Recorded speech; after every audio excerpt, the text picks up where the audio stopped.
E hoje nós vamos falar sobre faculdade fora do Brasil. Como será que funcionam as faculdades nos Estados Unidos? Quais são as diferenças entre uma faculdade americana e uma faculdade brasileira? Será que é possível estudar de graça numa faculdade dos Estados Unidos? Se sim, como que eu posso fazer isso?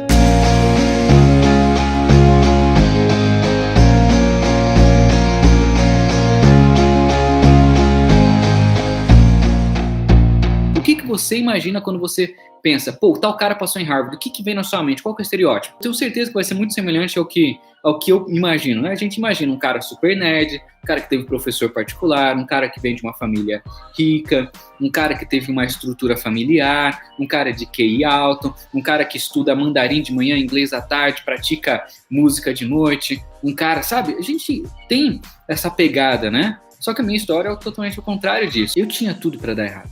Porque a minha história é totalmente diferente disso, né?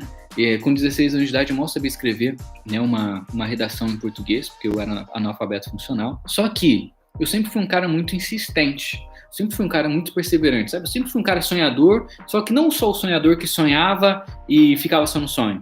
Eu era um cara que sonhava, mas fazia de tudo para realizar esses sonhos, para fazer um negócio acontecer. E acho que isso é muito maneiro, porque até hoje, cara, eu adoro trabalhar com gente que faz o negócio acontecer e eu odeio trabalhar com gente acomodada. Sabe aquela pessoa que fica sentadinha, só esperando as coisas virem? Cara, a vida não funciona assim. Ou você vai atrás ou o negócio não vai vir. 22 anos, apliquei para ir para os Estados Unidos, consegui uma bolsa de 100% lá. Comecei minha jornada lá. Só que nessa época eu não estava indo numa faculdade bacana. Eu estava numa faculdade chamada Purdue University, que eu não conhecia e tal. E nessa época, né, foi a primeira grande conquista internacional que eu tive, né, e eu tinha uma bolsa que a gente brinca na mentoria para a galera que eu ensino, tal, de Bolsa dos Sonhos, que é uma bolsa que pagou meu avião, para mim mudar do Brasil para Chicago, uma cidade próxima de Chicago na época, pagou minha alimentação, então todos os anos que eu fiquei nessa faculdade não paguei alimentação, pagou minha casa, então eu morava num dos melhores apartamentos da faculdade, não pagava nada, pagou para mim tudo que eu precisava, essa minha bolsa me ofereceu. E aí tem muita gente que me fala, Matheus, mas cara, bolsa de estudos, será que vai dar? Não, existe bolsas, muitas delas, né, muitas bolsas que pagam para você tudo mesmo, sua viagem, sua hospedagem, sua alimentação, seus custos lá, se você precisar comprar livro, a galera te dá, vai pagar obviamente a sua faculdade lá e etc. Tá bom?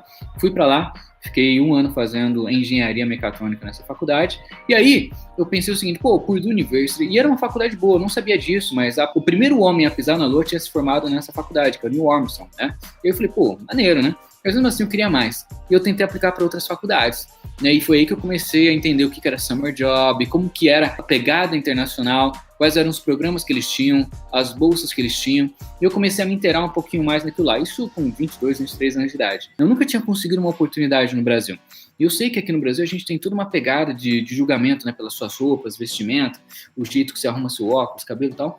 E, cara, lá eu fiz o seguinte, eu mandei, né, eu apliquei para as 10 melhores faculdades de engenharia dos Estados Unidos, nessa época, aí depois do meu primeiro ano lá. E aí que tá, cara, uma semana depois dessa aplicação, eu recebi uma carta do convite de todas elas, me convidando para começar, e daí a minha carreira como cientista fora do Brasil. É aí que eu comecei a entender essas diferenças, cara. Porque no Brasil, enquanto eu era julgado pelas minhas roupas, pela minha cor de pele às vezes, pelo jeito que eu penteava meu cabelo, por não ter um terno caro, lá nos Estados Unidos eu era simplesmente julgado por quem eu era, pela minha história, pelas minhas habilidades. Essas nuances, cara, essas diferenças entre o Brasil e os Estados Unidos fazem toda a diferença quando você entende elas. Porque às vezes tem gente querendo aplicar para fora e acha que o modelo é como se fosse o Brasil, cara. E essa é a principal cagada que faz a galera ser reprovada. Porque eles querem aplicar como se eles estivessem aplicando para uma FUVEST, para um Enem aqui no Brasil. E aí que tudo começa a dar errado. Por quê? Porque não é. O modelo é diferente, né? E eu consegui demonstrar para eles minhas habilidades, minha vida, minha história e tal. E aí, nessa época, eu recebi um convite para MIT. Para quem não sabe, o MIT, né, o Instituto de Tecnologia de Massachusetts, é a melhor escola de engenharia do mundo. Fui para lá e daí minha carreira bombou. 1 ano depois recebi um convite para ir para a ONU, 1 ano depois um convite para ir para a NASA. E depois de tudo isso, né, recebi uma proposta para começar meu trabalho em Harvard, que foi o que eu fiquei nos últimos 2 anos. E agora em 2019 recebi uma proposta para ir para Oxford, fazer meu mestrado lá em Oxford, melhor faculdade da Inglaterra. Na melhor faculdade da França também recebi uma proposta. E como que eu conquistei tudo isso? Pouca gente sabe disso. Mas se você quer traduzir uma coisa, por exemplo, uma língua do português, você quer traduzir um texto do português para o inglês, você coloca no seu Google Tradutor e, cara, em 10 segundos o negócio está pronto para você. Pode não estar 100%, mas se você criar um texto em português e quiser traduzir para inglês, só que o que pouca gente sabe é que é muito difícil, praticamente impossível, você traduzir uma cultura. Traduzir algo escrito em português para inglês é fácil. Robozinho do Google faz para você. Mas você traduzir uma cultura, a sua cultura brasileira, para uma cultura americana, aí que está a grande dificuldade.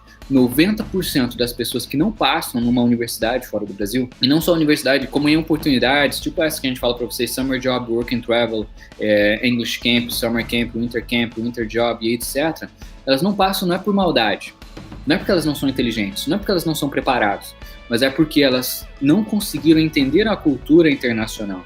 Elas não conseguiram entender a cultura americana. E por que eu tô falando isso? Porque aqui no Brasil a gente tem um jeitinho brasileiro. Aqui no Brasil a gente tem toda essa pegada de, cara, se você tem uma prova amanhã, segunda-feira, o que 90% dos alunos fazem? Eles estudam no domingo, um dia antes. Se você tem um trabalho para entregar amanhã, o que a maioria da galera faz? Passa a madrugada fazendo um dia antes. A maioria da galera, né? Muita gente não tem nem disciplina aqui no Brasil de tipo, pô, todo dia eu vou acordar a tal horário. Não, tem gente que se atrasa para ir pro trabalho todos os dias, para a faculdade, para a escola todos os dias. Ficam ali colocando, né, tipo, o negocinho do celular ali, o alarme do celular tem tipo 6, 6 e 5, 6 e 10, 6 e 20, 6 e 30, né? Entende? E essas nuances, essas coisinhas que a gente tem no Brasil fazem você ser reprovado em qualquer aplicação que você tentar nos Estados Unidos.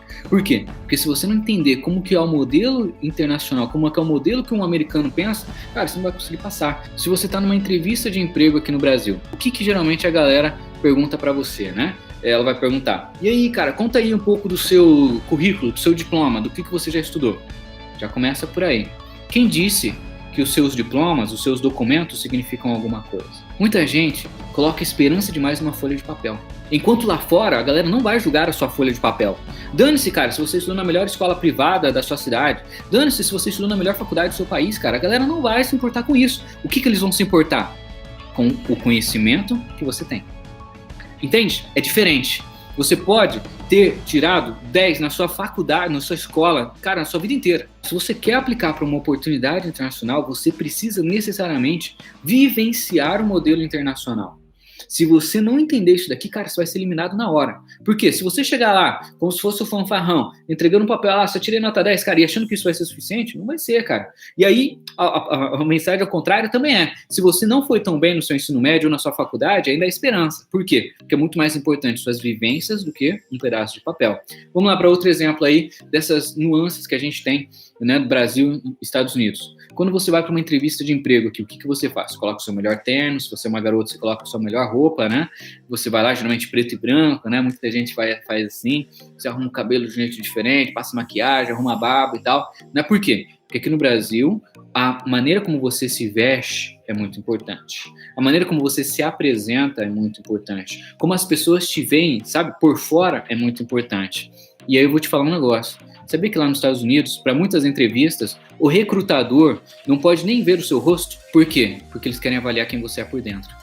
Dane-se quem você é por fora, cara. Dane-se se você aparenta ser bonito, rico, cheiroso. Dane-se, isso não é importante para os caras. O pessoal prefere muito mais alguém que tem essência, habilidades, caráter. Aqui no Brasil é fácil, né, cara? Você faz uma folha de papel, no máximo 2, que é o seu currículo, e entrega para as empresas. Lá, cara, só isso. Se você só entregar o seu currículo, a galera nem vai te chamar.